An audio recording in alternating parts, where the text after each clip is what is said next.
Welcome students. बेटा आज की क्लास में हम लोग जो इलेक्ट्रिक पोटेंशियल हमारा चैप्टर चल रहा था उसमें हम आज पढ़ेंगे work done to rotating electric dipole in a uniform electric field. आज का टॉपिक बेटा क्या है? Amount of work done to rotating a electric dipole in a uniform electric field.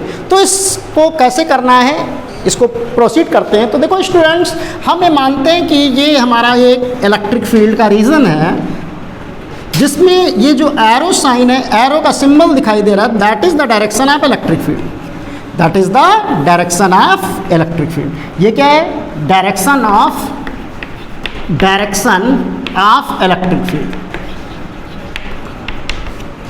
Electric field dipole के बारे में तो आप जानते हैं कि डायपोल क्या? Dipole is a arrangement in which two equal and opposite charges placed at a very small distance. तो मैं मान लेता हूं कि ये हमारा डायपोल है। डायपोल में हमारा ये माइनस क्यू चार्ज होता है, अनदर चार्ज हमारा क्या होता है बेटा? प्लस क्यू चार्ज होता है। और इसमें एक्सिस ऑफ डायपोल क्या बोलते हैं? एक्सिस ऑफ डायपोल के बारे में हमने आपसे पहले भी बात कर ली। जो लाइन हमारी निगेटिव चार्ज को पॉजिटिव चार्ज से जोड़ती है, that line is known as axis of dipole. और यही डायपोल मोमेंट की भी डायरेक्शन होती है। तो एक्सिस ऑफ डायपोल क्या है बेटा? That is the line joining negative charge to positive charge. ये एक्सिस ऑफ डायपोल है, ये डायरेक्शन ऑफ इलेक्ट्रिक फील्ड है। आपको इससे पहले बताया जा चुका है फर्स्ट चैप्टर में, torque acting on electric dipole in a uniform electric field. तो टार्क कैसे निकाला गया था, जो आप ध्यान दें तो टार्क क्या था बेटा? इसी डायग्राम को आगे प्रोसीड करें तो जो अगर हमारा एक डायपोल, ये डायरेक्शन ऑफ इलेक्ट्रिक फील्ड है, यही तो डायरेक्शन ऑफ इलेक्ट्रिक फील्ड है, direction of electric field, direction of electric field. ये एंगल जो अगर बेटा मान लीजिए थीटा बना रहा है, axis of dipole minus Q, और ये एक्सिस ऑफ डायपोल है, ये प्लस क्यू है, तो इसके टार्क का जो हमने फार्मूला पढ़ा था, वो टार्क का फार्मूला हमने पढ़ा था tau is equal to the P E sine theta. क्या पढ़ा था हम लोगों ने बेटा? टार्क पढ़ा था पी ई साइन थीटा। इसको ऐसे कह सकते हैं, torque on a electric dipole present in a uniform electric field. Torque on a electric dipole present in a uniform electric field, that is the tau equal to P E sine theta. इसको derive करना चाहें तो drive भी कर सकते हैं। First chapter काफ़ी दिन पहले पढ़ चुके हैं, तो एक लाइन में हम लोग इसको देख लेते हैं कि टार्क पी साइन थीटा के इक्वल कैसे होता है। फिर हम इसको कर लेंगे work done to rotating electric dipole in a uniform. आप इसको एज अ फार्मूला भी याद कर लें। ये क्या है? ये है बेटा torque on a electric dipole present in uniform electric field. जब भी कोई electric dipole uniform electric field में प्रेजेंट होगा तो उस पर टार्क कितना लगेगा? Tau is equal to P sine theta. P क्या होता है? P is a electric dipole moment. इसको पी क्या है बेटा? यहाँ पे इलेक्ट्रिक डायपोल मोमेंट। आपको रिवाइज करा दे रहे हैं, काफ़ी टाइम हो गया। पी क्या है? Electric dipole moment. और ये किसके इक्वल होता है? क्यू इंटू 2L के इक्वल होता है। मैग्नीट्यूड वाइज बोलें तो पी क्या होता है? 2QL। ऐसा हम लोग पहले भी पढ़ चुके हैं जब हम पोटेंशियल निकालते थे या इससे पहले। तो P क्या है? Electric dipole moment. ये P को क्या कहते हैं बेटा? Electric dipole moment. P क्या होता है बेटा? इलेक्ट्रिक डायपोल मोमेंट होता है। और E क्या होता है? Electric field. E क्या है यहाँ पे? इलेक्ट्रिक फील्ड है। और थीटा क्या है? That is the angle between the electric dipole moment and electric field. तो टार्क कितना वर्क करता है? Tau equal to P sine theta. अगर आपसे कभी क्वेश्चन लगाने हैं तो इसी बेसिस पे लगाया जाएगा, या जो अगर आपसे ऐसे पूछा जा रहा है, torque acting on a electric dipole present in a uniform electric field, तो टाउ इक्वल टू फार्मूला क्या होता है बेटा? पी ई साइन थीटा होता है, where P is a electric dipole moment, that is the Q into 2L is the magnitude of electric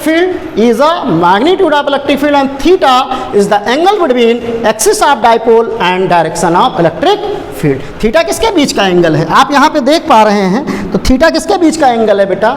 theta is the angle between electric field and axis of dipole. ये इन दोनों के बीच का बेटा angle होता है.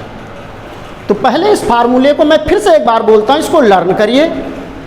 ये हमने फर्स्ट चैप्टर में ड्राइव किया था, tau equal to P sine theta. Torque acting on a electric dipole in a uniform electric field, tau equal to P sine theta, where P is a electric dipole moment, E is a magnitude of electric field and theta is the angle between the axis of dipole and direction of electric field. जो इसका derivation हम दोबारा करना चाहें, मान लीजिए ये तो हेडिंग अलग ही है, work done to rotating electric dipole in uniform electric field. चलिए इसका डेरिवेशन हम फिर से कर लेते हैं. Tau equal to P sine theta कैसे निकल के आता है, इसको निकालते हैं. इस डेरिवेशन से पहले टार्क ही ड्राइव कर लें, आपका रिवाइज भी हो जाएगा. टाइम हो गया काफ़ी, लॉकडाउन भी बीच में रहा, क्लासेस भी नहीं चल पाई, फिर ऑनलाइन क्लासेस चली, तो इसका डेरिवेशन हम लोग कर लेते हैं. आपको मालूम है कि ये पॉजिटिव चार्ज है. पहले टार्क हम ड्राइव करते हैं. क्या करते हैं बेटा? इसका फंक्शन निकालते हैं टार्क का, फिर हम वर्क डन निकालेंगे. तो ये पॉजिटिव चार्ज है. अब ये पॉजिटिव चार्ज एक इलेक्ट्रिक फील्ड में है, जिस इलेक्ट्रिक फील्ड का मैग्नीट्यूड क्या है बेटा? ई है. एक हमारा चार्ज क्या है? प्लस क्यू है. इलेक्ट्रिक फील्ड की डायरेक्शन ई है, तो पॉजिटिव चार्ज जब भी हमारा इलेक्ट्रिक फील्ड में होगा तो इस पर एक फोर्स लगेगा. और पॉजिटिव चार्ज पे फोर्स किधर लगता है बेटा? इलेक्ट्रिक फील्ड की डायरेक्शन में लगता है. तो इस पर फोर्स किधर लगेगा बेटा? F equal to Q E along the direction of electric field. You know, if a charge particle present in an electric field, charge particle experiences a force, that force along the direction of electric field, that is magnitude wise represented F equal to QE. Similarly, negative charge also present in an electric field. The region of electric field is a uniform electric field. Negative charge experiences a force, the direction of force opposite to the or anti-parallel to the direction of electric field. F equal to QE. तो सीधी बात जो अगर बोली जाए, ये यहाँ पे electric field है, ये हमारा पॉजिटिव चार्ज है. जब भी कोई चार्ज हमारा इलेक्ट्रिक फील्ड में होता है तो उस पर फोर्स लगता है, कितना लगेगा? QE. पॉजिटिव चार्ज होने पे फोर्स किधर लगता है? इलेक्ट्रिक फील्ड की डायरेक्शन में लगता है. नेगेटिव चार्ज होने पे फोर्स किधर लगता है? Opposite to the electric field लगता है. अब देखिए ये डिस्टेंस डाइपोल के केस में कितनी होती है? 2L होती है, क्योंकि electric dipole is arrangement in which two equal and opposite charges placed at a very small distance. और वो स्मॉल डिस्टेंस किसके बराबर मानी जाती है? 2L के बराबर. तो बेटा ये F इक्वल टू QE और F इक्वल टू QE, जो अगर यूनिफॉर्म इलेक्ट्रिक फील्ड, यहाँ का इलेक्ट्रिक फील्ड और यहाँ का इलेक्ट्रिक फील्ड बराबर है, तो ये फोर्स और ये फोर्स क्या होंगे? इक्वल होंगे. तो और फोर्स का मैग्नीट्यूड तो इक्वल है, लेकिन इनकी डायरेक्शन क्या है? बिल्कुल एंटी पैरेलल है. और जब भी ऐसा केस आता है तो वहाँ हम कहते हैं कपल बना हुआ है. क्या बना हुआ है? कपल. कपल क्या है? फोर्स का कपल. तो एक फोर्स बेटा इधर लग रहा है F, एक फोर्स हमारा इधर लग रहा है, इसको हम क्या बोलेंगे? Couple of the force. क्या बोलेंगे? जिसमें two equal and opposite forces anti parallel direction में लग रहे हैं, उसको हम कपल ऑफ द फोर्स के नाम से जानते हैं. तो जो ये F1 फोर्स है और ये F2 फोर्स है, that two force makes a couple. ये क्या बना रहे हैं बेटा? कपल बना रहे हैं. जब ये कपल बना रहे हैं, इसका क्या मतलब हुआ कि ये दोनों फोर्स मिल करके इसकी क्या करेंगे? इस डाइपोल को क्या करेंगे? एक फोर्स इधर लग रहा है, एक फोर्स इधर लग रहा है, इस तो डाइपोल को रोटेट कराना चाहेंगे. क्या कराना चाहेंगे? रोटेट कराना. कैसे रोटेट कराना चाहेंगे? जैसे ये हमारा एक चौक लिया है, एक फोर्स नीचे लग रहा है, एक फोर्स ऊपर लग रहा है, तो ये क्या होगा बेटा? ये घूमेगा. और घूमने के कारण हम कह सकते हैं कि इस फोर्स F1 और F2 के कारण इसमें टार्क प्रोड्यूस होगा. क्या प्रोड्यूस होगा? टार्क प्रोड्यूस होगा. इस F1 और F2 के कारण इस डाइपोल में टार्क प्रोड्यूस होगा। और हम उस तरह कहें तो F1 और F2 क्या है, कपल हैं। तो फोर्स आप टार्क ऑफ द कपल कैसे निकालते हैं? जो अगर टार्क ऑफ द कपल निकालना हो, टार्क ऑफ अ कपल निकालना हो, तो इसका फार्मूला होता है हमारा एनी वन फोर्स। क्या लेना है बेटा? एनी वन फोर्स लेना है, क्योंकि कपल क्या है, two equal and opposite forces होने चाहिए, पैरेलली होने चाहिए। तो इन दोनों में से किसी एक फोर्स को लीजिए, इनटू परपेंडिकुलर डिस्टेंस का मल्टीप्लाई करिए।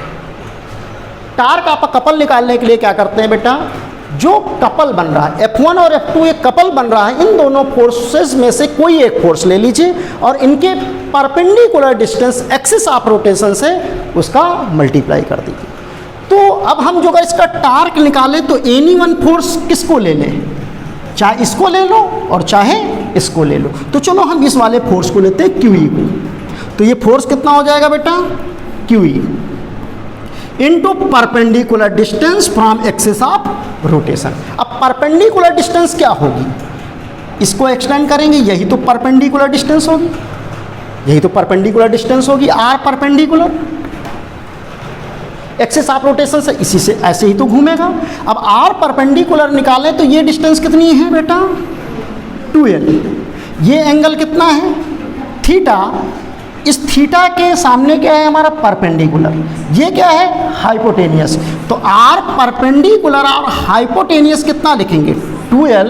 और हमारा परपेंडिकुलर अपॉन हाइपोटेनियस कौन सा थीटा होता है, that is the sine theta. तो आर परपेंडिकुलर कितना निकल के आएगा, 2l साइन थीटा। तो ये आर परपेंडिकुलर की वैल्यू को सब्स्टिट्यूट कर सकते हैं। तो टार्क की वैल्यू हमारी कितनी हो जाएगी, QE into 2l sine theta. तो इसको टाउ को अगर हम लिखें तो 2QLE साइन थीटा लिख सकते हैं। अब 2QL क्या है, 2QL is a P, that is the dipole moment. 2QL is the P। तो टार्क हमारा क्या निकल के आएगा, इसको P लिख सकते हैं। इसी को क्या लिखा जा सकता है, टाउ। एक लाइन यहाँ से ऐसे देखिए आप, तो P क्या है, 2QL। तो टार्क हमारा कितना निकलेगा, PE साइन थीटा। तो जो अगर आपसे कभी पूछा जाए torque acting on a electric dipole in a uniform electric field, तो आप क्या ड्राइव करेंगे, tau is equal to PE sine theta, where P is a electric dipole moment and E is a electric field. Okay students, फिर से आप सुन लीजिए, torque acting on a electric dipole in a uniform electric field. अगर आपसे पूछा जाए तो फार्मूला क्या लर्न करेंगे, tau is PE sine theta. Derivation क्या है, डेरिवेशन बहुत सिंपल है। इस डेरिवेशन को आप बोर्ड देखना बंद करिए, हमारी आवाज़ को सुनिए। तो सबसे पहले क्या है, एक इलेक्ट्रिक फील्ड का रीजन बना लेना है आपको, उसमें एक डाइपोल सेट कर लेना -q + q। आपको मालूम है जब भी कोई चार्ज इलेक्ट्रिक फील्ड में होगा तो फोर्स लगेगा, तो इस पर फोर्स किधर लगेगा, इधर लगेगा। इस पर फोर्स किधर लगेगा, opposite to the electric field. ये दोनों क्या बनाएंगे, कपल बनाएंगे। और कपल का टार्क निकालने के लिए हमें क्या करना होता है, एक फोर्स लीजिए और परपेंडिकुलर डिस्टेंस का मल्टीप्लाई कर दीजिए। तो एक फोर्स लिख लीजिए QE और perpendicular distance 2l sine theta. Simple derivation है, ज़्यादा कोई बहुत खोज पोछ नहीं है। इलेक्ट्रिक फील्ड की डायरेक्शन बनाइए, एक हम डाइपोल लेते हैं। इलेक्ट्रिक फील्ड की डायरेक्शन बनाइए, एक डाइपोल ले लीजिए। पॉजिटिव चार्ज पे फोर्स किधर लगेगा, अलोंग द इलेक्ट्रिक फील्ड लगेगा। नेगेटिव चार्ज पे क्या रहेगा, opposite to the electric field लगेगा। जिससे हमारे दो फोर्सेज बनेंगे, उन दोनों फोर्सेज को हम किस नाम से जानेंगे, कपल के नाम से जानेंगे। और कपल का टार्क निकालने के लिए हमें एक फोर्स और परपेंडिकुलर डिस्टेंस का मल्टीप्लाई करना होता है। लेकिन यहाँ पे ये बात कंपलसरी है कि ये जो इलेक्ट्रिक फील्ड है ये कैसा होना चाहिए, यूनिफॉर्म इलेक्ट्रिक फील्ड। कैसा फील्ड होना चाहिए, यूनिफॉर्म। यूनिफॉर्म इलेक्ट्रिक फील्ड का क्या मतलब है कि हर पॉइंट पे इलेक्ट्रिक फील्ड की वैल्यू इक्वल होनी चाहिए। जो इलेक्ट्रिक फील्ड यहाँ है, जो अगर इसका मैग्नीट्यूड इस पॉइंट पे E है, तो इस पॉइंट पे इलेक्ट्रिक फील्ड का मैग्नीट्यूड क्या होना चाहिए, E होना चाहिए। जो अगर ऐसा नहीं है तो यहाँ पे फोर्स की वैल्यू अदर आएगी, कुछ अलग आएगी। Q इंटू इस यहाँ के इलेक्ट्रिक फील्ड के ऊपर डिफाइन करेगा, और जब यहाँ पे निकालेंगे तो यहाँ के इलेक्ट्रिक फील्ड की वैल्यू चलेगी। तो ये F1 और F2 वैल्यूज़ क्या होंगी, डिफर हो जाएंगे। तो उस केस में भी टार्क निकाला जाता है। क्या निकाला जाता है बेटा, टार्क निकाला जाता है। लेकिन अभी सिंपल आप इतना समझिए, torque acting on a electric dipole in a uniform electric field. जब यूनिफॉर्म इलेक्ट्रिक फील्ड होगा तो टार्क हमारा कितना निकलेगा, पी साइन थीटा होगा। नॉन यूनिफॉर्म इलेक्ट्रिक फील्ड में डायपोल कैसे बिहेव करेगा, क्या करेगा, वो हम बाद में बात करते हैं। अब हम ये हेडिंग पढ़ेंगे, work done to rotating electric dipole in a uniform electric field. अच्छा, ये दोनों जो फोर्स हैं F equal to Q E और ये F2 इक्वल टू क्यू ई, दोनों फोर्स क्या करेंगे, ये दोनों फोर्स डायपोल को इस डायरेक्शन में रोटेट कराने का प्रयास करेंगे। ये इसको इधर की तरफ लाने का प्रयास करेंगे, इसको इधर रोटेट कराएंगे। अब ये जो इधर रोटेट करा रहा है, कौन से फोर्स हैं, एक्सटर्नल फोर्स है या इलेक्ट्रोस्टैटिक फोर्स है, तो इलेक्ट्रोस्टैटिक फोर्स के कारण इधर रोटेट हो रहा है।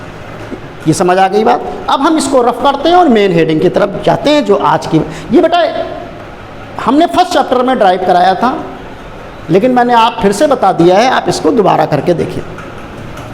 तो हम अपनी हेडिंग की तरफ चलते हैं। तो हमारी मेन हेडिंग क्या थी, हमारी मेन हेडिंग थी work done to rotating electric dipole in a uniform electric field. क्या है हेडिंग बेटा, work done to rotating electric dipole in a uniform electric field. तो जो अगर ये डायपोल का एक्सिस ए पी है, ये direction of electric field E है, इसको जो अगर हम रोटेट कराएं, कैसे रोटेट कराएं, ये यहाँ पे डायपोल ऐसे रखा हुआ है। अब इसको जो अगर हम ऐसे कहीं भी लेके जाएं, क्या करके, ये ऐसे है, इसको कहीं भी ऐसे रोटेट कराएं और रोटेट कराएं इलेक्ट्रिक फील्ड में, तो अमाउंट ऑफ वर्क डन कितना होगा, यही हमारी आज की हेडिंग है।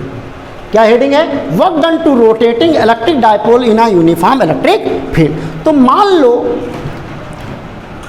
ये तो आप जानते हैं कि P है, ये आप जानते हैं कि इलेक्ट्रिक फील्ड है। इस समय P और E के बीच का एंगल कितना है, 0 डिग्री, क्योंकि P किधर है बेटा, इस डायरेक्शन में, P mean electric dipole moment, और E क्या है बेटा, ये डायरेक्शन है। जो अगर हम इस समय कहें तो थीटा कितना है बेटा, 0 है।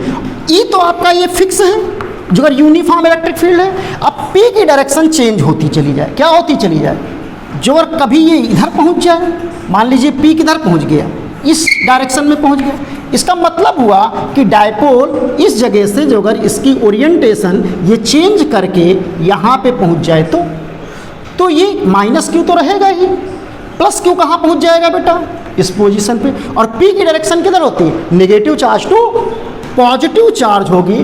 तो हम इधर क्या करेंगे, एक एक्सटर्नल टार्क लगाएंगे। क्या लगाएंगे बेटा, एक्सटर्नल टार्क लगाएंगे। तो इस एक्सटर्नल टार्क के through amount of work done क्या होगा, इसकी वैल्यू हमें कैलकुलेट करनी। तो वर्क डन निकालने के लिए हमें क्या करना है, टार्क कितना काम करता है, टार्क काम करता है बेटा P साइन थीटा। कभी भी हमारा वर्क डन निकालना हो W, तो आपको क्या लगाना पड़ेगा, dW निकालना है तो आपको लगाना पड़ेगा tau D theta. Work done निकालना है dW तो क्या लगाना पड़ेगा, टाउ डी थीटा। कैसे निकालना बेटा, जैसे आपने कभी इससे पहले पढ़ा था वर्क डन, तो फोर्स इनटू डिस्प्लेसमेंट पढ़ा होगा, आज से पहले F.S पढ़ा है। तो वर्क डन क्या है, फोर्स डॉट एस। तो जो हमारा ट्रांसलेशन मोशन में फोर्स होता है, वही रोटेशन मोशन में क्या होता है, टार्क होता है। एनालॉजी होती है, ट्रांसलेशन मोशन में हमारा फोर्स का इफेक्ट क्या है, उसकी पोजीशन या ओरिएंटेशन चेंज कर देना। तो ट्रांसलेशन मोशन में पोजीशन चेंज होगी। जैसे मैं कह दूं कि ये हमारे पास ये डस्टर है और ये है, तो अब हम इसमें फोर्स लगाएं तो क्या होगा, ये इसकी पोजीशन को चेंज करेगा या करने का प्रयास करेगा। लेकिन जो टार्क का मतलब क्या होता है, जो इस पर फोर्स लगाएं, इसका एक्सिस से मान लें और इसके ऊपर परपेंडिकुलर फोर्स लगाएं, तो ये इसको रोटेट कराने का टेंडेंसी होगी। तो हमारे रोटेशन मोशन में क्या आता है बेटा, चेंज टू ओरिएंटेशन, और ट्रांसलेशन मोशन में क्या होता है, try to change the position. तो फोर्स क्या करता है, try to change the position of a object, और टार्क क्या करता है, try to change the orientation of the object. अब जैसे हम इसमें फोर्स लगाएं तो क्या करेंगे, तो ये क्या होगा, इसकी पोजीशन हमारी चेंज हो रही है, लेकिन इस पर जो अगर हम टार्क का इफेक्ट डालें तो इसका ओरिएंटेशन चेंज होगा। तो जो हमारा इफेक्ट फोर्स का ट्रांसलेशन मोशन में होता है, सिमिलर एनालॉजी टार्क इन अ रोटेशन मोशन। यहाँ पे एस क्या है, that is the linear displacement, और यहाँ डी थीटा क्या है, that is the angular displacement. बात तो वही है, डी डब्ल्यू लगाना है। जो अगर हम यहाँ डी डब्ल्यू लिखेंगे, अमाउंट ऑफ वर्क डन लिखेंगे तो क्या लिखेंगे, एफ डॉट डी एस लिखोगे तो यही। तो यहाँ हमें क्या लिखना चाहिए, tau D theta. D theta क्या है, एंगुलर डिस्प्लेसमेंट है। सर्कुलर मोशन में आपने पढ़ा angular displacement D theta, linear displacement S, relation between angular displacement and linear displacement. तो ये एंगुलर डिस्प्लेसमेंट। तो अमाउंट ऑफ वर्क डन जो अगर आपको स्टूडेंट्स कैलकुलेट करना है तो आप क्या लगाएंगे, D W equal to tau D theta. Okay, लेकिन आप कितना इसको रोटेट करा रहे हैं, थीटा 0 डिग्री से किस डिग्री तक लेके चल रहे हैं, थीटा डिग्री तक लेके चल रहे हैं। ये तो अमाउंट ऑफ वर्क डन क्या है, स्मॉल रोटेशन में। कितने रोटेशन में है बेटा, स्मॉल, और वो डी थीटा किसके टेंस टू है, 0। तो जो अगर हम 0 डिग्री से थीटा डिग्री तक रोटेट कराएं तो अमाउंट ऑफ वर्क डन क्या हो जाएगा, amount of work done to rotating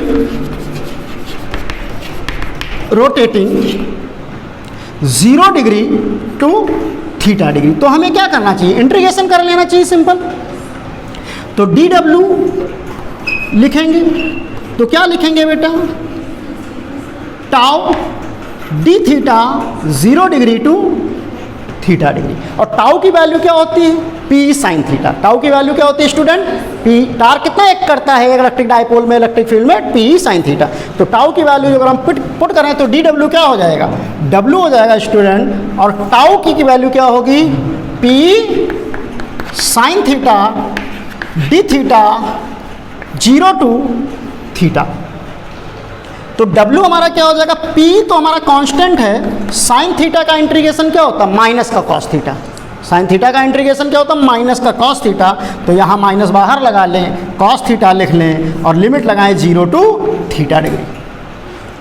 तो W हमारा क्या निकल के आएगा स्टूडेंट, तो W हमारा निकलेगा माइनस P, पहले अपर लिमिट लगाएंगे तो कॉस थीटा माइनस का कॉस 0 डिग्री, और cos 0 डिग्री की वैल्यू आप जानते हैं कितनी होती है, 1 होती है। तो cos थीटा -1, या इसको 1 माइनस cos थीटा लिखें तो W हमारा क्या निकल के आएगा, W निकल के आएगा PE 1 minus cos theta. W क्या निकलेगा बेटा, PE 1 माइनस cos थीटा। अच्छा, एक बात आप यहाँ पे ध्यान रखें, जब एक्सिस ऑफ डाइपोल और इलेक्ट्रिक फील्ड एक ही डायरेक्शन में होगा तो इसको बोलते हैं स्टेबल इक्विलिब्रियम। क्या बोलते हैं बेटा, स्टेबल इक्विलिब्रियम। क्या बोलते हैं, स्टेबल इक्विलिब्रियम। या P और E जब पैरेलल होते हैं तो इसको स्टेबल इक्विलिब्रियम बोलते हैं। ये हम अभी पोटेंशियल एनर्जी से रिलेट करके अच्छे से बताएंगे, लेकिन अभी याद कर लीजिए, आप एक सिंपल पॉइंट याद कर लीजिए, जिसमें इलेक्ट्रिक डाइपोल मोमेंट और electric field along the direction होते हैं, that is the stable equilibrium. उसको क्या कहा जाता है, स्टेबल इक्विलिब्रियम। तो जो अगर स्टेबल इक्विलिब्रियम से थीटा डिग्री तक रोटेट कराते हैं तो अमाउंट ऑफ वर्क डन कितना होता है, W equal to P 1 minus cos theta. लेकिन जो अगर थीटा 1 से थीटा 2 रोटेट कराएं, मान लो यहाँ पे 0 डिग्री से थीटा डिग्री ना रोटेट कराते, किसी, ये जरूरी है इस पोजीशन पे हो, नहीं, मान लो इस पोजीशन पे है, थीटा 1 पे, और थीटा 1 से थीटा 2 पे लेके गए, तो लिमिट क्या चेंज करेंगे, जो लिमिट हमारी 0 से थीटा लगी है वहाँ पे क्या लगानी पड़ेगी, थीटा 1 से थीटा 2। इसका स्क्रीनशॉट लीजिए, तब आगे की बात करते हैं। जल्दी स्क्रीनशॉट लीजिए आप एक लाइन में। अमाउंट ऑफ वर्क डन, ये पूरा हेडिंग कैसे बनेगा, ये amount of work done to electric dipole from stable equilibrium to at an angle theta. 0 से थीटा पे रोटेट कराओगे, और 0 डिग्री क्या होती है, P और E के बीच का 0 डिग्री तब होता है जब आपका स्टेबल इक्विलिब्रियम होता है। क्या प्रॉब्लम है, आपको समझ आ गई होगी।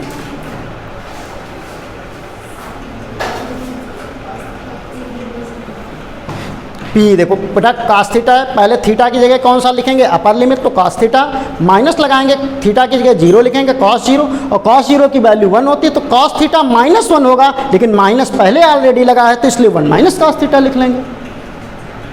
इसको 2-3 स्टेप में लिखना चाहिए था क्या? नहीं, इतनी तो मैथ हम मान के चलते हैं, मैथ वाले को इतनी आनी चाहिए, इतनी मैथ नहीं आएगी तो बहुत ही दुख की बात है। ठीक है, तो बेटा जो अगर यहाँ पे ये होता dw लिखें, dw इक्वल टू क्या हम लिखें टाउ डी थीटा, जो अगर आप θ1 to θ2 amount of work done निकालते तो क्या लिखते, तब लिखते आप डायरेक्टली लिख लें तो w लिखते टाउ डी थीटा θ1 टू θ2। अब इसको सॉल्व करते तो क्या फंक्शन आता है, हम डायरेक्टली फंक्शन लिखते हैं, आप इंटीग्रेट कर लीजिएगा, टाउ की वैल्यू p sin थीटा रखिएगा, sin थीटा का इंटीग्रेशन करिएगा, upper limit minus lower limit लगाइए, तो w हमारा निकल के आता pe cos θ1 minus cos θ2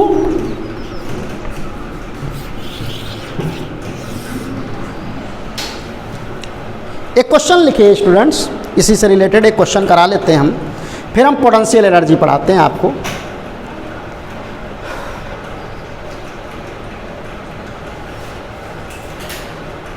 okay, ये क्वेश्चन है हमारा electric dipole of dipole moment. ये क्वेश्चन है हमारा, सिंपल क्वेश्चन है, बिल्कुल फार्मूला बेस्ड है question. Electric dipole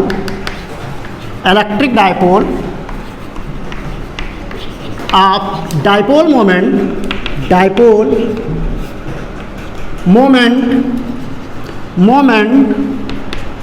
10 newton 10 into 10 की power -6 newton coulomb metre present in uniform electric field E 100 Newton per coulomb. What is the amount of work done? What is the amount of work done? Amount of work done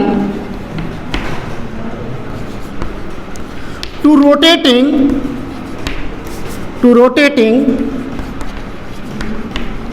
stable equilibrium to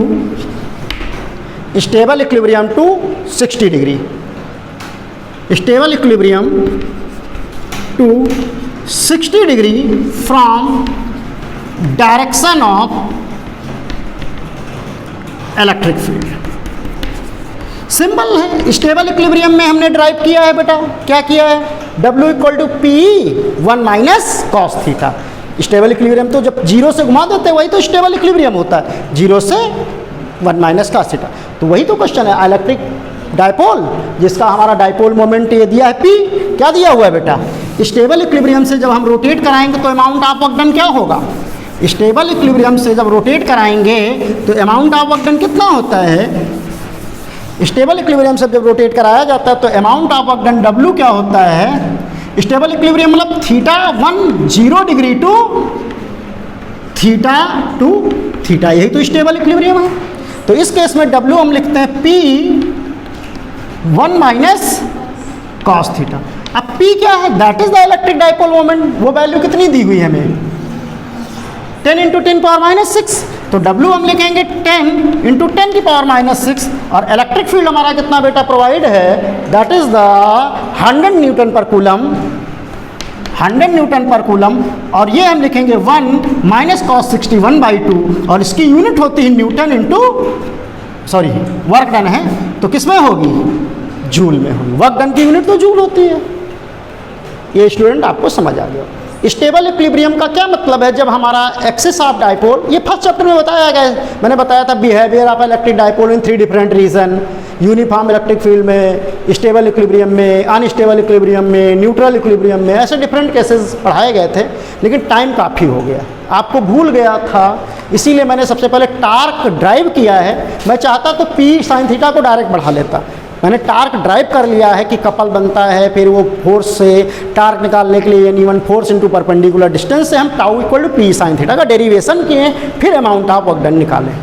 लेकिन आपको पूरा derivation नहीं लपेट देना है कि जो अगर पूछा जाए amount of work done to rotating या dipole in uniform electric field, तो पहले टार्क निकालने लगो, फिर टार्क निकालने के लिए फिर W equal to tau D theta लगाओ। ऐसा कुछ नहीं करना है। आपको सीधा सीधा क्या करना है, बोलना कि इलेक्ट्रिक जब हमारा कोई डाइपोल इलेक्ट्रिक फील्ड में है तो उस पर कितना टार्क लगेगा, पी साइन थीटा, और जो अगर उसको थीटा डी थीटा डिस्प्लेस कराएं, एंगुलर डिस्प्लेस करें तो D W tau D theta, जो अगर 0 डिग्री से थीटा इंटीग्रेट कर दीजिए, खत्म कर दीजिए। ये जो टार्क सेपरेट टॉपिक आएगा, क्या कहेगा, ये कहेगा अमाउंट ऑफ ये कहेगा what is the torque acting on a electric dipole in a uniform electric field, तब आप उसको डिराइव करिएगा tau equal to P sine theta. Okay student, ये दो अलग अलग हैं, लेकिन मैंने क्यों tau equal to P sine theta किया, क्योंकि काफ़ी टाइम हो गया था, मैं भी भूल गया हो। अब हम आगे चलते हैं। अब आगे चलने का मतलब है कि पोटेंशियल एनर्जी पढ़ेंगे।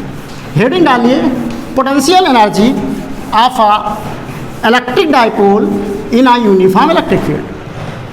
ये लास्ट टॉपिक है पोटेंशियल का, और इसके बाद हमारा नेक्स्ट चैप्टर हो जाएगा कैपेसिटर, और इसको आज हम कंप्लीट जरूर करेंगे, चाहे क्लास कितनी बड़ी क्यों ना हो जाए। ये चैप्टर तो मैं ख़त्म ही कर दूँगा, ये करना ही करना है। पोटेंशियल, अब नए दिन से नया chapter, potential energy of electric dipole in uniform electric field, uniform electric field.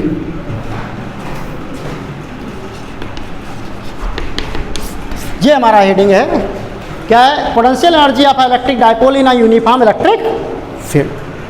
Okay student, तो हमने पोटेंशियल एनर्जी क्या कहा है, हमने पोटेंशियल एनर्जी ऐसे मान के हम चले हैं कि amount of work done by conservative force stored in the form of potential energy. तो उसी रिलेशन को कर लेते हैं और आगे बढ़ा लेते हैं। तो अमाउंट ऑफ वर्क डन कितना होता है आपका, अमाउंट ऑफ वर्क डन कितना होता है बेटा, जैसे हमारा ये इलेक्ट्रिक फील्ड है, ये हमारा इलेक्ट्रिक फील्ड है,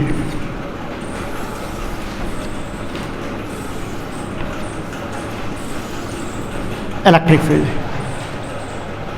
ये डायरेक्शन ऑफ इलेक्ट्रिक फील्ड है। ये हमारा मान लीजिए डाइपोल है, ये निगेटिव चार्ज है, और ये हमारा क्या है, पॉजिटिव चार्ज है, इसके बीच का डिस्टेंस 2l है। ये आपको पता है कि इलेक्ट्रिक फील्ड का डायरेक्शन ये दिया है, इसमें मैंने एक्सिस ऑफ डाइपोल या डाइपोल मोमेंट क्या होता है, नेगेटिव चार्ज से पॉजिटिव चार्ज को जो लाइन मिलाती है, that is the axis of dipole. ये हमारा हो जाता है। अब इसको जो अगर हम रोटेट कराएं, जो इसको हम रोटेट कराएं तो अमाउंट ऑफ वर्क डन क्या निकलता है, θ1 0 डिग्री टू θ2 θ डिग्री जब रोटेट कराते हैं तो अमाउंट ऑफ वर्क डन क्या निकल के आता है, आपने अभी पढ़ा था, अमाउंट ऑफ वर्क डन निकलता है W इक्वल टू P, या लिमिट से ना करें, dW हम लिखें tau D theta.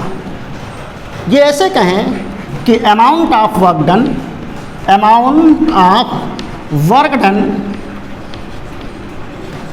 To rotating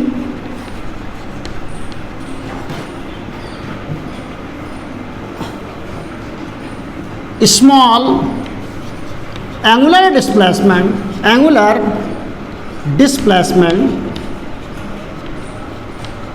D theta. तो कितना लिखेंगे आप, D W equal to tau D theta लिखेंगे। ये बात तो आपको सिंपल है। डी डब्ल्यू क्या है, टाउ तो आपको पता है P sine theta D theta होता है, लेकिन ये वर्क डन टू रोटेटिंग है। यहाँ पे बात को समझना बहुत ही इम्पॉर्टेंट है। क्या है, जब हम पोटेंशियल की डिफिनेशन पढ़ा रहे थे तो हमने एक आपको बताया था कि W एक्सटर्नल, आप फर्स्ट क्लास को करें, W external plus W electrostatic किसके बराबर था, 0 के बराबर था। क्या था, W external mean amount of work done by external force plus work done by electrostatic force का 0 था। तो इसी को जब आगे पढ़ाए तो फर्स्ट लेक्चर देखिए पोटेंशियल एनर्जी का, W एक्सटर्नल इक्वल टू था माइनस W इलेक्ट्रोस्टैटिक। तो एक्सटर्नल क्या है? जो घुमाता है। एक्सटर्नल क्या है? घुमाता है। अब जैसे इसको हम यहाँ पे घुमाएं, ये ऐसे लेके जाएं और इसके बाद क्या करें, ये तो इसको जब हम ऐसे लेके जाएंगे बेटा, तो ये हमने क्या किया है, इसको हमने बाह्य टार्क लगा के, एक्सटर्नल टार्क लगा के घुमाया है। लेकिन जैसे आप यहाँ इसको छोड़ोगे तो क्या होगा, ये ऑटोमेटिक आ जाएगा। समझे नहीं समझे? तो हम क्या कह सकते हैं, हम कह सकते हैं यही तो अमाउंट ऑफ वर्क डन हो गया DW। पोटेंशियल एनर्जी क्या है? पोटेंशियल एनर्जी आपने पढ़ा होगा, change in potential energy equal to minus, ऐसे कर सकते हैं, पहले इसका इंटीग्रेशन कर लेते हैं। चलिए, तो DW क्या लिखेंगे, इसको ऐसे कर लें, इसको लिखें तो हम लिख सकते हैं P sine theta D theta. P तो हमारा कांस्टेंट है, तो DW को क्या लिखेंगे W, और इसको क्या लिखेंगे P, और साइन थीटा का इंटीग्रेशन क्या होता है बेटा, माइनस का कॉस थीटा। यहाँ तक तो आपको कोई परेशानी नहीं है। लेकिन ये अमाउंट ऑफ वर्क डन किसके थ्रू है, एक्सटर्नल फोर्स टार्क के थ्रू है या इलेक्ट्रोस्टैटिक टार्क के थ्रू है? ये एक्सटर्नल टार्क के थ्रू है, क्योंकि हम कहाँ लगाए थे, 0 से theta degree. That is the work done by external torque. ये किसके थ्रू वर्क डन है बेटा, एक्सटर्नल टार्क के थ्रू। ये लिखिए अमाउंट ऑफ वर्क डन, इसको ध्यान रखिए, जब आप ऐसे लेके जाते हैं तो अमाउंट ऑफ वर्क डन किसके थ्रू, एक्सटर्नल टार्क। लेकिन जो अगर अमाउंट ऑफ वर्क डन हम इलेक्ट्रोस्टैटिक टार्क के थ्रू निकालें तो क्या होगा, यहाँ से देखेंगे तो amount of work done by electrostatic torque, amount of work done by electric torque, तो वो क्या हो जाएगा, हम जानते हैं W इलेक्ट्रिक इक्वल टू होता है माइनस W एक्सटर्नल। तो W इलेक्ट्रिक क्या हो जाएगा, दैट इज द हो जाएगा माइनस P कॉस थीटा। तो W इलेक्ट्रोस्टैटिक क्या हो जाएगा बेटा, इलेक्ट्रोस्टैटिक टार्क का हो जाएगा P कॉस थीटा। ये हीटिंग हमारी निकल आई कि W इलेक्ट्रोस्टैटिक कितना अमाउंट ऑफ वर्क डन करेगा, that is the P cos theta. External torque कितना काम करेगा, माइनस P कॉस थीटा, लेकिन इलेक्ट्रोस्टैटिक टार्क कितना वर्क डन करेगा, P कॉस थीटा। अब इलेक्ट्रोस्टैटिक फोर्स कैसा फोर्स होता है, conservative in nature. Electrostatic force क्या होता है, कंजर्वेटिव। और पोटेंशियल एनर्जी की डिफिनेशन हमने क्या पढ़ी है, the negative amount of work done by conservative force stored in the form of potential energy. ये पढ़ी है नहीं पढ़ी? तो हम पोटेंशियल एनर्जी जो अगर कहें तो पोटेंशियल एनर्जी हम क्या कह सकते हैं, U इज कह सकते हैं माइनस W इलेक्ट्रिक, और यहाँ पे मन करे टार्क भी लिख लो क्योंकि टार्क है फोर्स नहीं। तो हम U क्या लिखेंगे, minus P cos theta, minus P cos theta. That is the potential energy of a electric dipole present in a uniform electric field. ये फार्मूला आप लर्न करें सबसे पहले कि potential energy of a electric dipole in a uniform electric field minus P cos theta. P आप जानते हैं क्या है, 2QL, E आप जानते हैं, और थीटा क्या होता है, that is the angle between axis of dipole and direction of electric field. तो अगर आपसे कहा जाए कि what is the potential energy, what is the potential energy of electric dipole in a uniform electric field, तो क्या बताएंगे, minus P cos theta. क्या बताएंगे, माइनस। अच्छा, इसको डॉट प्रोडक्ट में लिखना चाहें तो कैसे लिख सकते हैं, A डॉट B क्या होता है बेटा, A डॉट B होता है AB कॉस थीटा। तो इसको हम P डॉट E भी तो लिख सकते हैं, क्या लिख सकते हैं, तो इसको हम जो अगर आगे प्रोसीड करें तो U इक्वल टू हो जाएगा माइनस P डॉट E। ये होता है electrostatic potential energy of a dipole in a uniform electric field. इसको याद कर लें बेटा। 3 फार्मूलों के बारे में बात की है हमने आज। पहला फार्मूला टार्क का मैंने बताया P साइन थीटा, दूसरा मैंने बताया अमाउंट ऑफ वर्क डन, तो क्या हुआ टाउ डी थीटा इंटीग्रेट कर लिया। तीसरा हमने स्टेबल इक्विलिब्रियम की बात करी जब P और E एलॉन्ग होते हैं। चौथी बात हमने की है कि potential energy of electric dipole in electric field that is the minus P cos theta. इसके बाद इसमें मेन टॉपिक आता है। मेन टॉपिक क्या आता है कि कैसे हम पता करेंगे ये स्टेबल इक्विलिब्रियम में है, न्यूट्रल इक्विलिब्रियम में है, अनस्टेबल इक्विलिब्रियम में है, कौन से इक्विलिब्रियम में है। इससे रिलेटेड प्रॉब्लम बहुत ज़्यादा पूछी गई है, डिफरेंट टॉपिक्स में आई है। जैसे आपका यहाँ इलेक्ट्रोस्टैटिक में भी है, मैग्नेटिज्म में भी है और आपकी करंट इलेक्ट्रिसिटी में भी है, मैग्नेटिज्म ही कह सकते हैं उसको। तो इसकी क्लास को आगे हम प्रोसीड करते हैं। आज के लिए थैंक यू, धन्यवाद, नमस्ते।